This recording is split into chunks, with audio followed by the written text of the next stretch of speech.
Welcome back, friends. Amelia and Miss Mcleod here for another session of Animal Connection with Miss Mcleod. We have a very cute guest today. It was actually my very first pet as a kid, so if you can imagine. Kid Amelia, I had a gray guinea pig for my very first pet. So we're going to learn a little bit more about guinea pigs, and they've got a lot of neat facts to learn, so here we go. All right, so tell me, camper-rans, zoo campers, is a guinea pig a bird or a mammal? I hope they guess it is a mammal. And you should know that. Remember, they've got fur, birds have feathers, but they are still warm-blooded. They do give birth to live young, and their babies do drink milk from the mama when they get a little bit bigger. But this is not a native species of Texas. Guinea pigs come from the Andes Mountains of South America. And they were first used in a lot of experimental trials of different medicines and stuff for humans, which is where the term guinea pig, you want to be a guinea pig in my experiment? Okay. That's where that came from, is because they were used in a laboratory setting. And then scientists realized, oh, that little face is so adorable, that they were great in the pet trade. And so because of that, they took off in the pet market, and now a lot of people have them as pets. And I will tell you, in my classroom, I always suggest getting a guinea pig as a pet because they're so easy to care for. Now let's talk about, you get a guinea pig, what do you need to keep this little guinea pig as a pet? Do you want to let it go in your yard? No, because again, it's a prey animal. Just like the rabbit we looked at before, they are a prey animal, which means a lot of predators would want to eat them.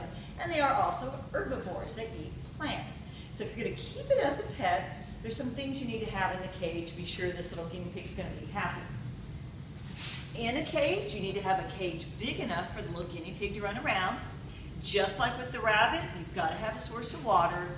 All animals need water in some form at some point in their life. They've got to have food, a place to hide. Guinea pigs get tired of being held and they want a shelter to hide in every once in a while, and even take little brief little naps. And they need enough space. You don't want a little bitty cage. You need a big cage, just like with the rabbit. And you need to make sure it's in an area that gets plenty of fresh air for them to breathe. Something else to talk about, we're saying their food. You don't feed a guinea pig rabbit food. Rabbit food, which I've got back over here, just doesn't have enough vitamin C for a guinea pig. A guinea pig needs lots of vitamin C in its diet. And if you give it just rabbit food, it may get deficient in vitamin C. Instead, you get a pet guinea pig, be sure you get food that has guinea pigs, says guinea pig, that it's meant for guinea pigs. Because you don't want your guinea pig to have any kind of vitamin deficiency. You want it to be happy and live a long time.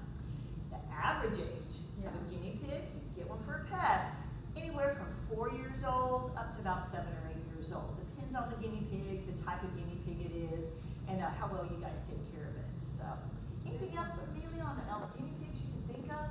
Well, you know, this one has short hair that I'm holding, and yours has kind of a middling hair. Don't they have a long-haired guinea pig too? Yes, they do, and that's an inherited trait. You know, some guinea pigs, if you buy them, they're going to have a longer fur pattern to them, kind of like your hair color is a little different from mine. You know, it's inherited from your parents. So the fur type, the fur pattern that you get, that's inherited from the parents, which means it's passed down through their genes to them. So when you're looking at guinea pigs, and you look at a pregnant mama guinea pig, some of her color pattern and fur pattern is going to be passed down to her babies. And oh, something way cool with guinea pigs. They give birth to live young, but when they're born, their eyes are wide open. They can hear their mommy. They can smell their mommy. They're born with claws already, and they can already run around. You know what that tells me? They must live, Amelia, in an area with a lot of predators. Because if you have babies that can run really fast when they're born, there has to be a reason for that. So my guess is, where these little guys are native, there's got to be a lot of predators who love to have guinea pig for supper.